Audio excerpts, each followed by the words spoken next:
अब जो भी मान लीजिए आप आगे से परचेज कर रहे हैं कोई भी सामान, अब ये तो हमारा एकदम ट्रेडिशनल वर्क था कि अगर हमें परचेज चढ़ानी है तो हम इस तरीके से पार्टी चूज करेंगे, उसके बाद हम बिल नंबर डालने के बाद हम एक एक आइटम को चढ़ा रहे हैं कि हमने ये आइटम परचेज किया, उसका बैच डाला, एक्सपायरी डाली, उसके बाद क्वांटिटी डाली, उसके बाद हमने प्राइस बताया, डिस्काउंट बताया, और फिर मतलब एक आइटम को चढ़ाने में अगर हम ध्यान से चढ़ाएं तो हमारे कम से कम 40 से 50 सेकंड लग जाते हैं। अब हम अपने इस टाइम को अगर बचाना चाहें तो उसका एक ही ऑप्शन है कि हम अपनी परचेज को इंपोर्ट कर दें, मतलब जो भी हमारी मेहनत लगे वो एक ही बार लगे और उसके बाद हर बार स्मूथली सिर्फ इंपोर्ट करते जाएं। तो इस तरीके से सामने वाली पार्टी से आपको जो है ना आपका वो मिलेगा, इनवॉइस मिलेगा आपको। थोड़ा सा माइनस करते हैं। तो इसके अंदर सारी डिटेल मेंशन होगी कि बिल नंबर क्या है, बिल डेट क्या है, कंपनी का नाम क्या था, कोड क्या है। अब इसमें कुछ कुछ तो ऐसे ऑप्शन है जो हमें लेने ही नहीं है और कुछ कुछ ऐसे ऑप्शन है जो हमें लेने हैं। तो अब इसके लिए भी हमें क्या करना होगा, इसके लिए भी हम यहाँ पे जाएंगे, ट्रांजैक्शन इंपोर्ट आप देख पा रहे हैं, और यहाँ पे हम लेंगे एक्सेल, डीबीएफ, सीएसवी, पीडीएफ। हमने इस पे क्लिक किया और अब ये बोल रहा है कि कोई मेथड ही नहीं, तो यानी कि कोई, मैंने आपको कल भी बताया था, कोई भी एक्सेल अगर आप इंपोर्ट करना चाहते हो, चाहे वो आइटम का हो, लेजर का हो, परचेज का हो, सेल का हो, या किसी भी तरीके का आप कोई भी एक्सेल इंपोर्ट करना चाहते हैं, तो वन टाइम आपको सॉफ्टवेयर में बताना होता है कि आपके एक्सेल में कौन सी चीज कहाँ पे रखी हुई है। तो लेजर वगैरह के लिए तो यहाँ से बनाते हैं वो, जैसा कि कल मैंने आपको बताया था, कॉपी से जाके मेथड बनता है। लेकिन परचेज के लिए जो है ना, परचेज के लिए बनता है यहाँ पे मार्क सेटअप में आप जाएंगे और उसके बाद आपको एडवांस फीचर में जाके परचेज इंपोर्ट पे आपको क्लिक करना होता है और यहाँ पे आपका मेथड बनता है। तो मैंने मेथड पे एंटर किया और मैं कोई भी नाम यहाँ पे दे सकता हूँ और यहाँ पे उसका फुल नेम मैं लिख सकता हूँ और यहाँ पे आपको बाय डिफॉल्ट जो 1 हो रखा है यही सिलेक्ट करना है। अब यहाँ पे भी वही सेम टू सेम सारी चीजें आ गई कि आपका डेटा फ्रॉम लाइन कहाँ से उठाना है। तो इसमें भी जो हमारा डेटा फ्रॉम लाइन जो आ रहा है, यानी कि जो डेटा है हमारा 2 नंबर से आ रहा है, यानी कि 2 नंबर की लाइन से, क्योंकि पहले नंबर ऑलमोस्ट किसी भी तरीके का आप एक्सेल उठा के देख लेना, सबसे पहले आपको जो है यही देखने को मिलेगा, टाइटल। क्योंकि एक्सेल में, क्योंकि अगर एक्सेल है तो वहां पे टाइटल नहीं है तो आप समझ ही नहीं पाओगे। मान लो ये टाइटल ही नहीं होता तो हमें मुश्किल हो जाती है समझने में कि ये नाम कौन से दे रखे हैं, ये जो प्राइस लग रखा है किसका प्राइस है, ये परचेज प्राइस है या ये परचेज प्राइस है, ये एमआरपी है, तो हमें क्लियर नहीं हो पा रहा। और अगर इसमें टाइटल है तो टाइटल से हमें क्लियर हो पा रहा है कि ये एकदम फ्लैट रेट है, ये एमआरपी है, ये सेल रेट है उनका सामने वाली पार्टी का, तो हमारे लिए तो परचेज रेट हो गया। तो यहाँ पे सारी चीज हमें क्लियरली समझ में आ रही है। तो हर एक्सेल में आपको जो है टाइटल देखने को मिलेगा। तो इसलिए हम जो है डेटा को टाइटल से, हम टाइटल कभी भी इंपोर्ट नहीं करते। अगर हम इसका मेथड बना रहे हैं और यहाँ पे 1 चूज हो रखा है और 1 से ही हम आगे जाके मेथड बना देंगे, तो होगा क्या कि सॉफ्टवेयर इसको भी इंपोर्ट कर लेगा। फिर मान लो बिल नंबर में बिल नंबर को इंपोर्ट कर लेगा, डेट में डेट को इंपोर्ट कर लेगा, कंपनी में कंपनी को इंपोर्ट कर लेगा। तो हमें तो डेटा यहाँ से इंपोर्ट कराना है, हमारा एक्चुअल डेटा तो यहाँ से स्टार्ट हो रहा है, तो डेटा हमारा स्टार्ट हो रहा है लाइन नंबर 2 से। और ऐसी कितनी परचेज बिल के आपको दिखेंगे कि वो लाइन नंबर 33 से स्टार्ट हो रहे हैं, लाइन नंबर 9 से स्टार्ट हो रहे हैं, क्योंकि यहाँ पे उनके लोग, ये तो एकदम सिंपल भेजा जी, जो भी पार्टी है वो सिंपली कोई एक्सपोर्ट किया है उन्होंने।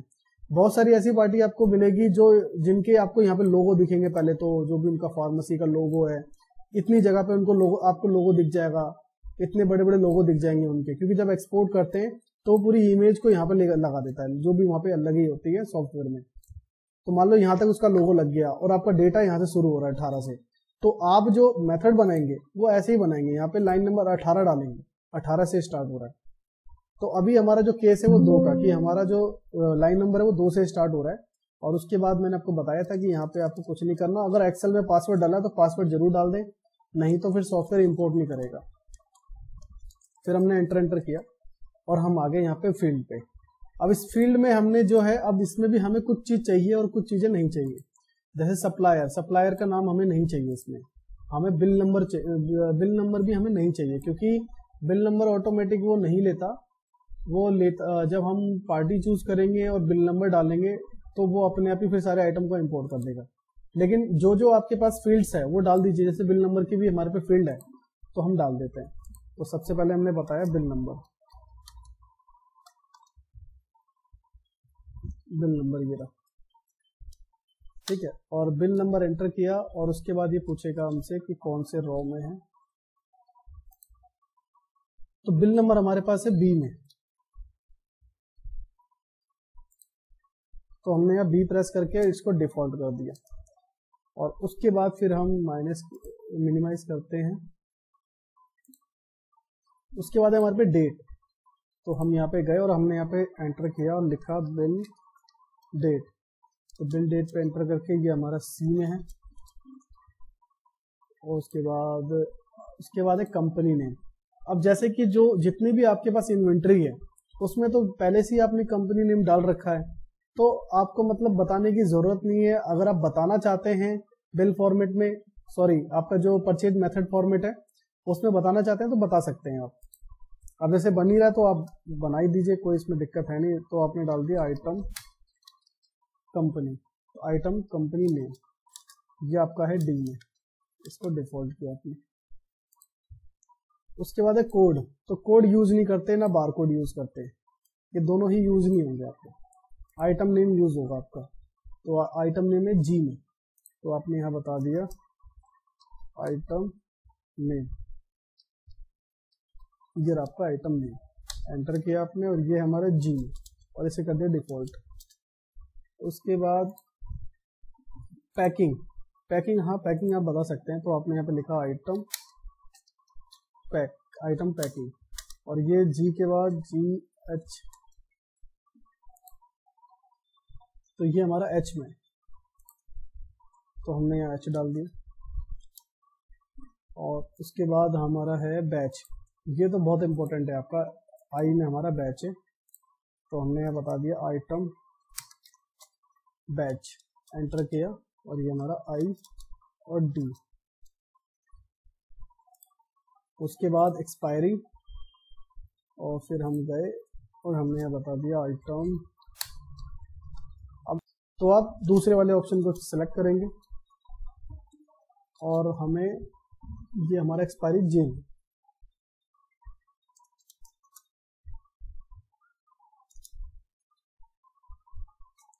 उसके बाद है क्वांटिटी जो जरूर डालें, तो यहाँ पे आप लिखेंगे आइटम क्वांटिटी, तो आप डायरेक्टली ले आइटम क्वांटिटी जिसमें ग्रॉस वेट हो, ठीक है। या फिर आप यहाँ से इसके फॉर्मूला जो है इसको पढ़ सकते हैं, आइटम क्वांटिटी सिर्फ आइटम की क्वांटिटी के लिए, ये आपका आई में।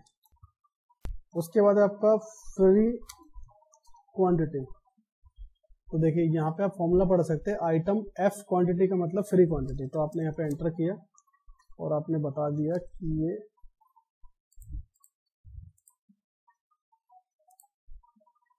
ये आपका है के में, सॉरी एल में, ये आपका,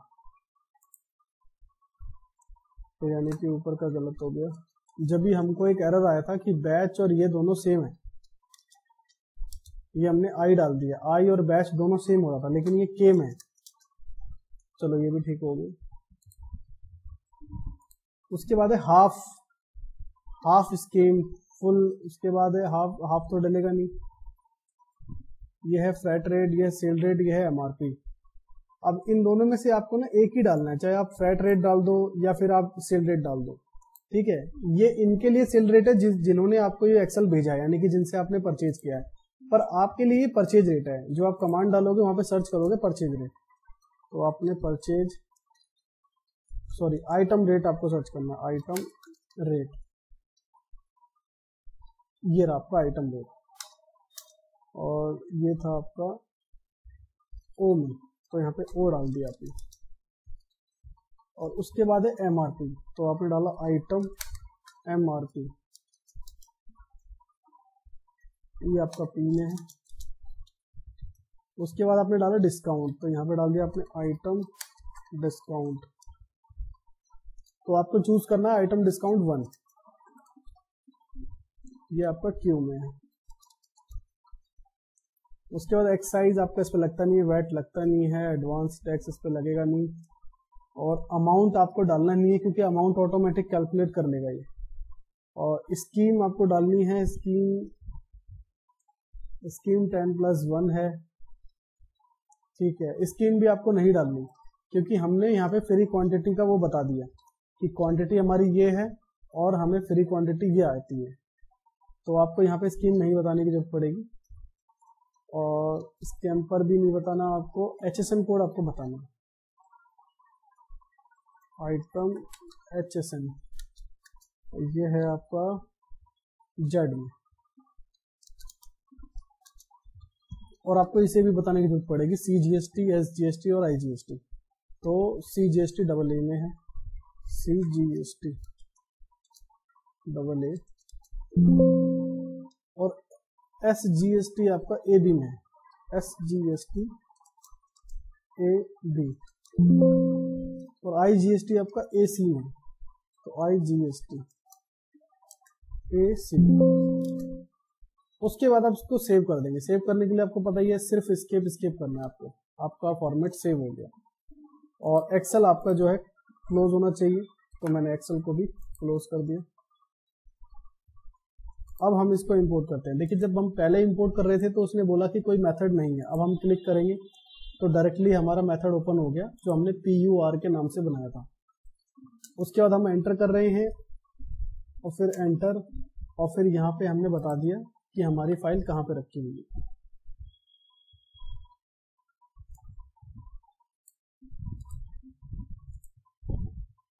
और फाइल का नाम यही है, 21। मैंने तो परचेज का बनाया, परचेज मैंने कर दिया। उसके बाद जो आप इंपोर्ट कर रहे हैं, ये होलसेल है या रिटेल है, ये बता दोगे, और ये प्रॉपर बिल है या चालान है वो बता दो। उसके बाद फिर आपको जो है यहाँ पे डेट मेंशन कर देंगे। और ये डेट कौन सी मेंशन करनी है आपको, जो आपके परचेज बिल में आया हुआ है। मान लीजिए हमारा जो हम ये परचेज इंपोर्ट कर रहे हैं वो 4/8 का है, और item search base name code bar code, तो यहाँ पे आपको नेम ही रखना है ताकि जो भी आपका आइटम का नेम है वो आपके नेम से सर्च कर ले। अगर आप चाहते हैं कि कोड से सर्च करे, कोड से ढूंढे या बार कोड से ढूंढे, तो आप बता सकते हैं। तो जैसे ऑलमोस्ट नेम से रख दिया। अब पार्टी सर्च किस बेस पे हो, नेम से या कोड से, तो ये भी आप नेम रख सकते हैं। शो अनमैच, तो आप इसको कर दें ऑल, कि अगर कोई अनमैच नहीं हुआ, कोई मैच नहीं हुआ, तो वो सभी आपको शो कर दे। उसके बाद आप एक्सेप्ट करें। अब ये आपसे पूछ रहा है कि जो आप परचेज इंपोर्ट कर रहे हैं वो आपकी लोकल की है या सेंट्रल की है, ये आपको बताना होता है यहाँ पे, क्योंकि ये ऑटोमेटिक जो है यहाँ से उठाता नहीं है। जैसे जब जो हम अभी परचेज चढ़ा रहे थे वो ऑटोमेटिक काम कर रहा था, पार्टी हमारी लोकल की तो लोकल ऑटोमेटिक सेलेक्ट कर रहा था, सेंट्रल है तो सेंट्रल सेलेक्ट कर रहा था। तो अब ये आपको बताना पड़ेगा कि ये लोकल पार्टी का परचेज है या आपका सेंट्रल, तो आपने बता दिया। अब ये डेटा आपका इंपोर्ट करना स्टार्ट कर देगा आपके एक्सेल से। अब इसमें भी कितना टाइम लगेगा, इसमें भी आपके डेटा के ऊपर डिपेंड है कि डेटा जितना है उतना टाइम लगेगा। अब जैसे ही ये हो जाएगा उसके बाद ये पूछेगा कि किस पार्टी से आपने ये परचेज किया, उसको आप एंटर कर देंगे। अब ये सारा का सारा रेड शो हो रहा है, इसका रीजन एक ही है कि जो ये आइटम है ये आइटम वो हैं जो आपको लेफ्ट हैंड साइड में दिख रहे हैं, जो हमारे एक्सेल के अंदर हैं, जिसको हम इंपोर्ट कर रहे हैं। तो सॉफ्टवेयर को ये आइटम मिले नहीं आपके सॉफ्टवेयर के अंदर, और जाहिर सी बात है मिलेंगे भी नहीं, क्योंकि हमने जो है आइटम बना ही नहीं रखे इस तरीके के, ना हमारे पास इस तरीके के आइटम है।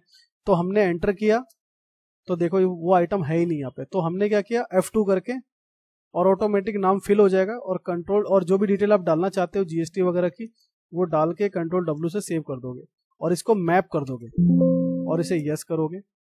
और कन्वर्जन जैसे कि हमने इसमें डाला नहीं, तो कन्वर्जन इसमें है भी नहीं, 1 डाल दो आप। तो हमें ये जितनी भी हमारी मेहनत लग रही है ना, ये 1 टाइम की मेहनत है, ठीक है। उसके बाद आप इसको एस्केप करेंगे और यस कर देंगे और एक्सेप्ट करेंगे, और उसके बाद इसको क्लोज करेंगे। ये आपको रिपोर्ट देता है कि कितने आइटम चढ़ गए। तो देखिए आप यहाँ पे देख पा रहे होंगे कि ये जो बैच है, ये क्वांटिटी है, ये फ्री क्वांटिटी, ये आपका परचेज रेट, ये डिस्काउंट, ये सब क्या करा इसने आपके एक्सेल में से उठा लिया। ये रहा डिस्काउंट। तो देखिए 5% डिस्काउंट है, किसी पे 2% डिस्काउंट है, तो ये हमें दिख ही रहा है डिस्काउंट में सॉफ्टवेयर के अंदर कि 5 भी है, 2 भी है, ये देखो आप देख पा रहे हो। तो और हम चेक कर लेते हैं कि हमें बैच, कुछ बैच के नाम देख लेते हैं हम।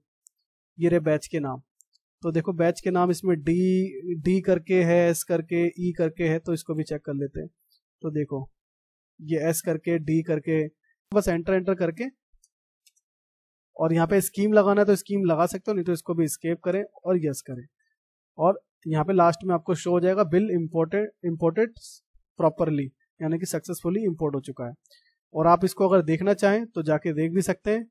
परचेज में गए, मॉडिफाई बिल और एंटर करके आपने ऑल डेट सिलेक्ट कर दिया, तो देखिए ये हमने पहले चढ़ाया हुआ था मैनुअली, ठीक है, और ये हमारा ऑटोमेटिक चढ़ा हुआ है। हमने इस पे एंटर किया तो देखिए अब इसको भी हम मॉडिफाई वगैरह कर सकते हैं चाहें तो, जो भी मॉडिफाई करना चाहें तो ऑटोमेटिक हमारा इंपोर्ट हो गया।